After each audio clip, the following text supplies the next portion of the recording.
ओम गंग गणपतये नमो नमः। संक्षिप्त शिव पुराण विश्वेश्वर संहिता अध्याय 17 षडलिंग पूर्णों का महात्म, उसके सूक्ष्म रूप ओंकार और स्थूल रूप पंचाक्षर मंत्र का विवेचन, उसके जप की विधि एवं महिमा, काज ब्रह्म के लोकों से लेकर कारण रुद्र के लोकों तक का विवेचन करके कालातीत पंचावरण विशिष्ट शिवलिंग के अनिर्वचनीय वैभव का निरूपण तथा शिव भक्तों के सत्कार की महत्ता। ऋषि बोले, महामुने, आप हमारे लिए क्रमशः षडलिंग स्वरूप प्रणव का महात्म तथा शिव भक्त के पूजन का प्रकार बताइए। सूत जी ने कहा, महर्षियों, आप लोग तपस्या का धनी हैं। आपने यह बड़ा सुंदर प्रश्न उपस्थित किया है, किंतु इसका ठीक ठाक उत्तर महादेव जी ही जानते हैं, दूसरा कोई नहीं। तथापि भगवान शिव की कृपा से ही मैं इस विषय का वर्णन करूँगा। वे भगवान शिव हमारी और आप लोगों की रक्षा का भारी भार बारंबार स्वयं ही ग्रहण करें। प्रनाम है प्रकृति से उत्पन्न संसार रूपी महासागर का। प्रणव इससे पार करने वाले दूसरे नाव है, इसलिए ओंकार को प्रणव की संज्ञा देते हैं। ओंकार अपने जप करने वाले साधकों से कहता है, प्रपंच नहीं है वह तुम लोगों के लिए, अर्थात प्रपंच नहीं है तुम लोगों के लिए। अतः इस भाव को लेकर भी ज्ञानी पुरुष ओम को प्रणव के नाम से जानते हैं। इनका दूसरा भाव यो है, प्रकेशन न नयत वह युष्मान मोक्षम इति वह प्रणव, अर्थात यह तुम सब उपासकों को बलपूर्वक मोक्ष तक पहुंचा देगा। इस अभिप्राय से भी इसे ऋषि मुनि प्रणव कहते हैं। अपना जप करने वाले योगियों के तथा अपने मंत्र की पूजा करने वाले उपासकों के समस्त कर्मों का नाश करने का यह दिव्य नूतन ज्ञान देता है, इसलिए भी इसका नाम प्रणव है। उन महारहित परमेश्वर को ही नव अर्थात नूतन कहते हैं। वह परमात्मा प्रकृष्ट रूप से नव अर्थात शुद्ध स्वरूप है, इसलिए प्रणव कहलाते हैं। प्रणव साधक को नव अर्थात नवीन शिव स्वरूप कर देता है, इसलिए भी विद्वान पुरुष उसे प्रणव के नाम से जानते हैं, अथवा प्रकृष्ट रूप से नव दिव्य परमात्मा ज्ञान प्रकट करता है, इसलिए वह प्रणव है। प्रणव को दो भेद बताए गए हैं, स्थूल और सूक्ष्म। एक अक्षर रूप जो ओम है, इसे सूक्ष्म प्रणव जानना चाहिए, और नमः शिवाय इन 5 अक्षर वाले मंत्रों को स्थूल प्रणव समझना चाहिए। जिसमें 5 अक्षर व्यक्त नहीं है वह सूक्ष्म है, और जिसमें 5 अक्षर सुस्पष्ट रूप से व्यक्त है वह स्थल है। जीवन मुक्त पुरुष के लिए सूक्ष्म प्रणव के जप का विधान है, यही उसके लिए समस्त साधनों का सार है। यद्यपि जीवन मुक्त के लिए किसी साधन की आवश्यकता नहीं है, क्योंकि सिद्ध स्वरूप है, तथापि दूसरे की दृष्टि में जब तक उसका शरीर रहता है तब तक उसके द्वारा प्रणव जप की सहज साधना स्वतः होती रहती है। वह अपने देह के विलीन होने तक सूक्ष्म प्रणव मंत्र का जप और उसके भाव परमात्म तत्व का अनुसंधान करता रहता है। जब शरीर नष्ट हो जाता है तब वह पूर्ण ब्रह्म स्वरूप शिव को प्राप्त कर लेता है। यह सुनिश्चित बात है। जो अर्थ का अनुसंधान न करके केवल मंत्र का जप करता है उसे निश्चय ही योग की प्राप्ति होती है। जिसने 36 करोड़ मंत्र का जप कर लिया हो उसे अवश्य ही योग प्राप्त हो जाता है। सूक्ष्म प्रणव के भी हर्ष और दीर्घ के भेद से 2 रूप जानना चाहिए, आकार, ओकार, मकार, बिंदु, नाद, शब्द, काल और कला। इससे युक्त जो प्रणव है उसे दीर्घ प्रणव कहते हैं। वह योगियों के ही हृदय में स्थित है। मकार पर्यंत जब ओम है वह अ, उ, म इन 3 तत्वों से युक्त है, उसी को हर्ष प्रणव कहते हैं। अ शिव है, ओ शक्ति है और मकार इन दोनों की एकता है, वह त्रितत्व रूप है। ऐसा समझकर हर्ष प्रणव का जप करना चाहिए। जो अपने समस्त पापों का क्षय करना चाहते हैं उसके लिए यह हर्ष प्रणव का जप अत्यंत आवश्यक है। पृथ्वी, जल, तेज, वायु और आकाश, ये 5 भूत तथा शब्द, स्पर्श आदि इनके 5 विषय, ये सब मिलकर 10 वस्तुएं मनुष्य के कामना की विषय हैं। इनकी आशा मन में लेकर जो कर्म के अनुष्ठान में संलग्न होते हैं वे 10 प्रकार के पुरुष प्रवृत्त अर्थात प्रवृत्ति मार्गी कहलाते हैं, तथा जो निष्काम भाव से शास्त्रविहित कर्मों का अनुष्ठान करते हैं वे निर्मित अथवा निर्वित मार्गी कहे गए हैं। प्रवृत्त पुरुषों का हर्ष प्रणव का ही जप करना चाहिए और निर्वित पुरुषों का दीर्घ प्रणव का।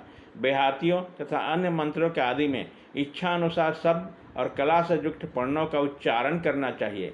वेद के आदि में और दोनों संध्याओं की उपासना के समय भी ओंकार का उच्चारण करना चाहिए। पर्णों का 9 करोड़ जप करने से मनुष्य शुद्ध हो जाता है।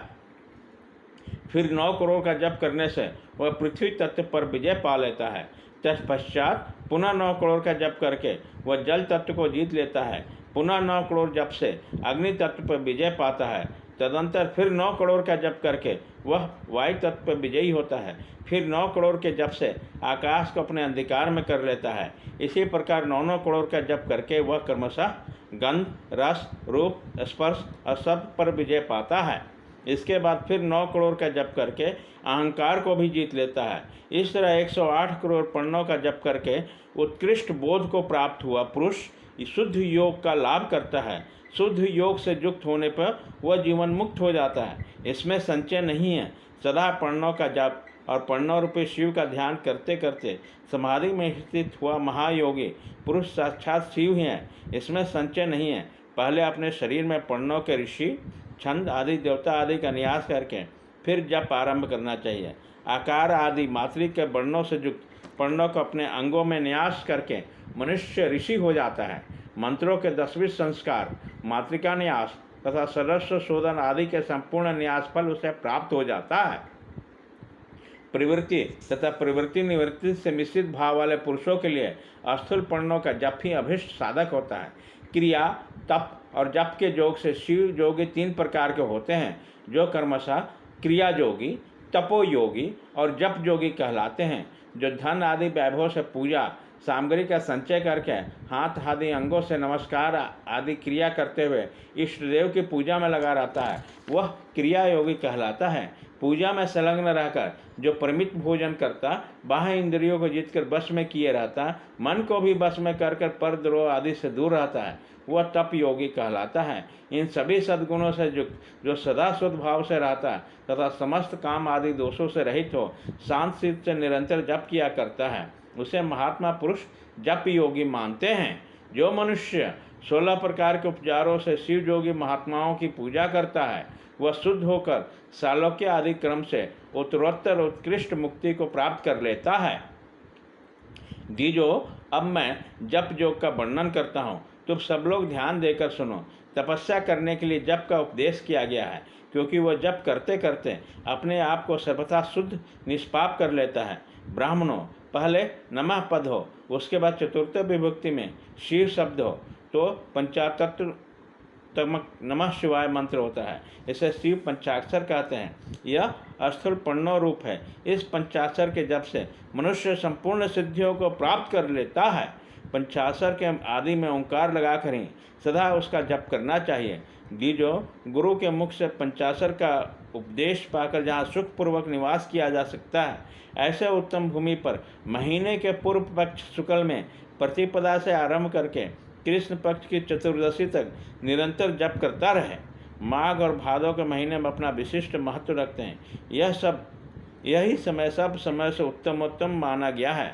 साधकों को चाहिए वो प्रतिदिन एक बार परिमित भोजन करें, मौन रहे, इंद्रियों को बस में रखें, अपने स्वामी एवं माता पिता की नित्य सेवा करें।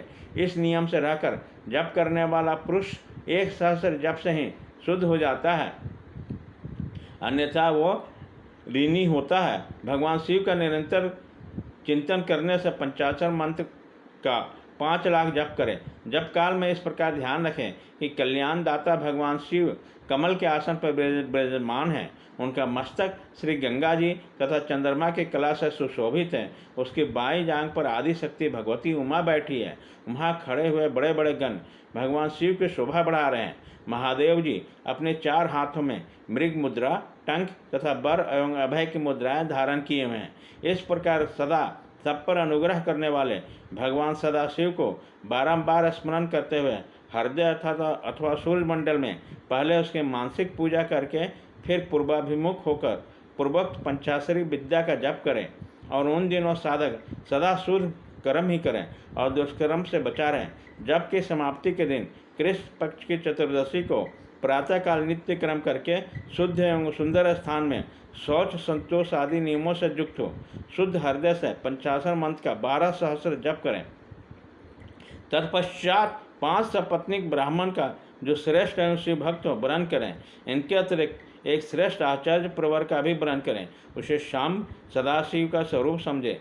ईशान, तत्पुरुष, अवघोर, वामदेव तथा सज्जोजात, इन पांचों का प्रतीक स्वरूप 5 ही श्रेष्ठ और शिवभक्त ब्राह्मणों का वर्णन करने के पश्चात पूजन सामग्री को एकत्र करके भगवान शिव का पूजन आरंभ करें।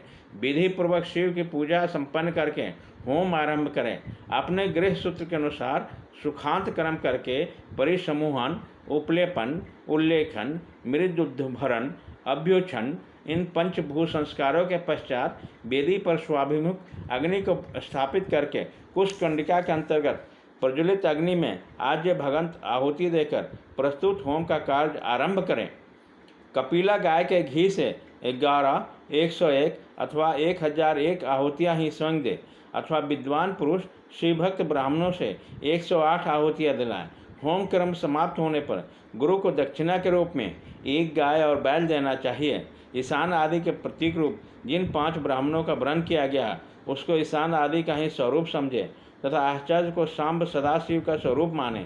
इसी भावना के साथ उन सबके चरण धोएं और उनके चरणोदक से अपने मस्तक को सींचे। ऐसा करने से साधक अगिनत तीर्थों में तत्काल स्नान करने का फल प्राप्त कर लेता है। उन ब्राह्मणों को भक्तिपूर्वक दशांश अन्न देना चाहिए। गुरु पत्नी को पराशक्ति मानकर उसका भी पूजन करें। ईशान आदि क्रम से उन सभी ब्राह्मणों को उत्तम अन्न से पूजन करके अपने वैभव विस्तार के अनुसार रुद्राक्ष, वस्त्र, बड़ा और पुआ आदि अर्पित करें। तदंतर दिग्पाल आदि को बलि देकर ब्राह्मणों को भरपूर भोजन कराएं।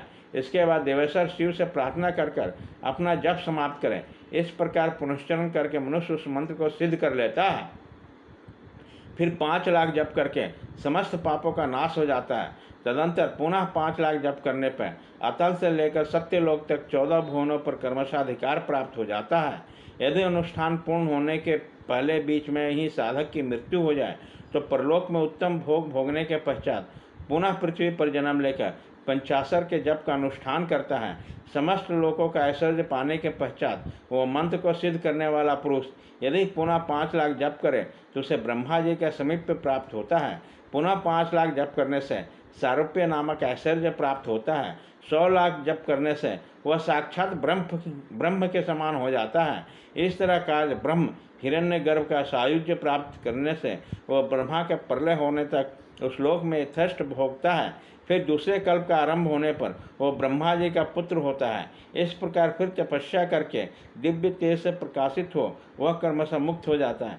पृथ्वी आदि का स्वरूप भूतों द्वारा पताल से लेकर सत्यलोक पर्यंत ब्रह्मा जी के 14 लोक कर्मशः निर्मित हुए।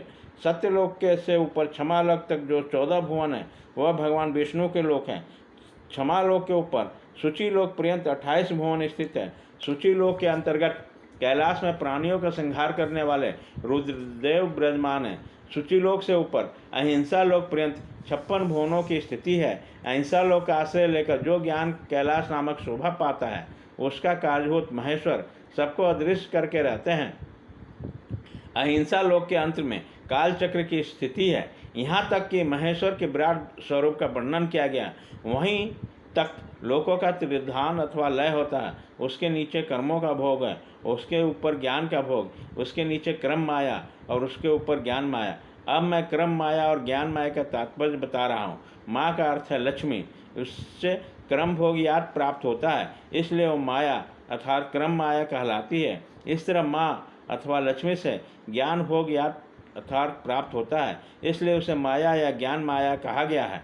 उपरोक्त सीमा से नीचे नश्वर भोग है और ऊपर नित्य भोग। उसके नीचे ही तिरोधान अथवा लय है, ऊपर नहीं।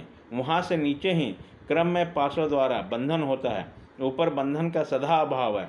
उसके नीचे ही जीव सकाम कर्मों का अनुसरण करते हुए विभिन्न लोकों और योनियों में चक्कर काटते हैं। उसके ऊपर के लोकों में निष्काम कर्म को ही भोग बताया गया है।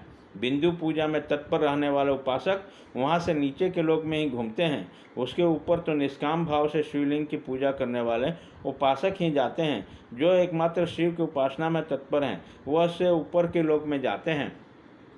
वहाँ से नीचे जीव कोटि है और ऊपर ईश्वर कोटि। नीचे संसार जीव रहते हैं और ऊपर मुक्त मनुष्य। नीचे कर्म लोक है और ऊपर ज्ञान लोक। ऊपर मद और अहंकार का नाश करने वाली नम्रता है। वहाँ जन्म जनित तिरोधान नहीं है, उसका निवारण किए हुए बिना किसी का प्रवेश संभव नहीं है। इस प्रकार तिरोधान का निवारण करने से वहाँ ज्ञान शब्द का अर्थ ही प्रकाशित होता है। अधिभौतिक पूजा करने वाले लोग उसके नीचे के लोगों में चक्कर काटते हैं, और जो आध्यात्मिक उपासना करते हैं वे ही उसको ऊपर जाते हैं। जो सत्य, अहिंसा आदि धर्मों से युक्त हो, भगवान शिव के पूजा में तत्पर हैं, वह काल चक्र को पार कर जाते हैं।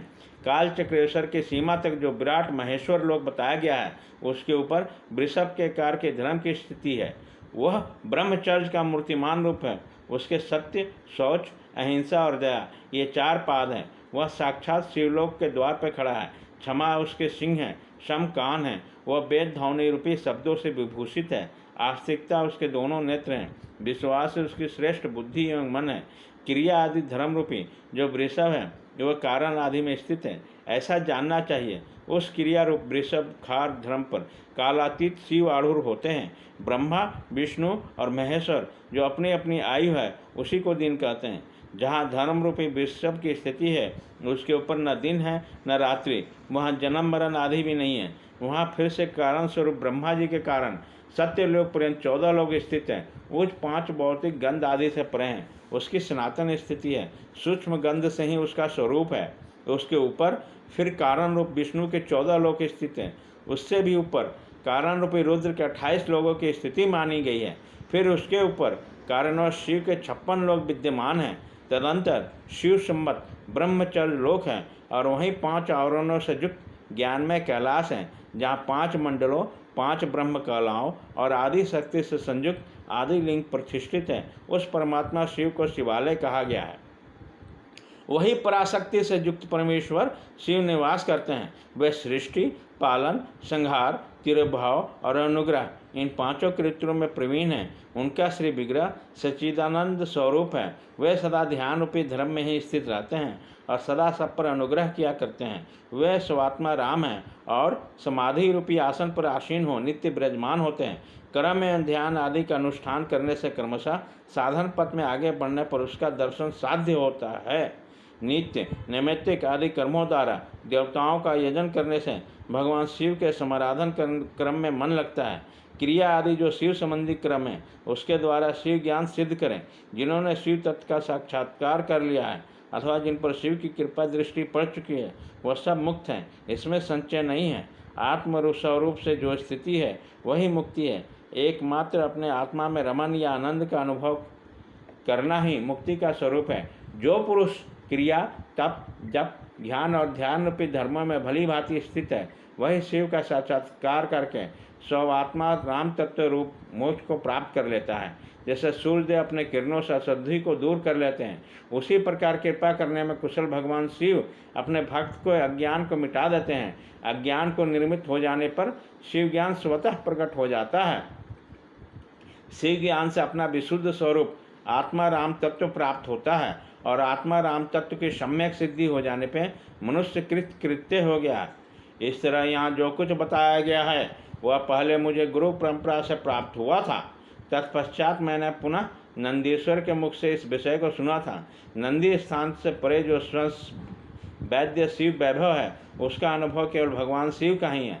साक्षात शिवलोक के उस वैभव का ज्ञान सबको शिव की कृपा से ही हो सकता है, अन्यथा नहीं। ऐसा आस्तिक पुरुषों का कथन है। साधकों को चाहिए वो 5 लाख जप करके भगवान शिव के प्रसन्नता के लिए महाअभिषेक नैवेद्य पूजा करके शिव भक्तों का पूजन करें। भक्त की पूजा से भगवान शिव बहुत प्रसन्न होते हैं। शिव और उनके भक्त में कोई भेद नहीं है, वह साक्षात शिव स्वरूप हैं। शिव स्वरूप मंत्र को धारण करके वह शिव को ही गया है। शिव भक्त का शरीर शिव रूप ही है, अतः उसकी सेवा में तत्पर रहना चाहिए। जो शिव के भक्त हैं वो लोक और वेद की सारी क्रियाओं को जानते हैं। जो क्रमशः जितना जितना शिव मंत्र का जप कर लेता है, उसके शरीर को उतना उतना ही शिव को समय पे प्राप्त हो जाता है। इसमें संचय नहीं है। शिव भक्त स्त्री का रूप देवी पार्वती का ही स्वरूप है। वह जितना मंत्र जपती है उसे उतना ही देवी का सानिध्य प्राप्त हो जाता है। साधक स्वयं शिवरूप होकर पराशक्ति का पूजन करें। शक्ति, बेर तथा लिंग का चित्र बनाकर अथवा मिट्टी आदि से उनकी आकृति का निर्माण करके प्राण प्रतिष्ठा पूर्वक निष्कपट भाव से इनका पूजन करें। शिवलिंग को शिव मानकर, अपने को शक्ति रूप समझकर, शिव शक्तिलिंग को देवी मानकर और अपने को शिव रूप समझकर शिवलिंग को नाद रूप तथा शक्ति को बिंदु रूप मानकर परस्पर सटे हुए शक्तिलिंग और शिवलिंग के प्रति उप प्रधान और प्रधान की भावना रखते हुए जो शिव और शक्ति का पूजन करता है वह मूल रूप की भावना करने कारण शिव रूप ही है। शिव भक्त शिव मंत्र रूप होने कारण शिव के ही स्वरूप है। जो 16 उपचारों से उसकी पूजा करता है उसे अभीष्ट वस्तु की प्राप्ति होती है। जो शिवलिंगोपासक शिव भक्त की सेवा करके उसे आनंद प्रदान करता है उसी विद्वान पर भगवान शिव बड़े प्रसन्न होते हैं। 5, 10 या 100 सपत्नीक शिव भक्तों को बुलाकर भोजन आदि के द्वारा पत्नी सहित उसका सदैव समादर करें। धन में, देह में और मंत्र में शिव भावना रखते हुए उनके शिव और शक्ति का स्वरूप जानकर निष्कपट भाव से उसके पूजा करें। ऐसा करने वाले पुरुष इस भूतल पर फिर जन्म नहीं लेता। अध्याय 17।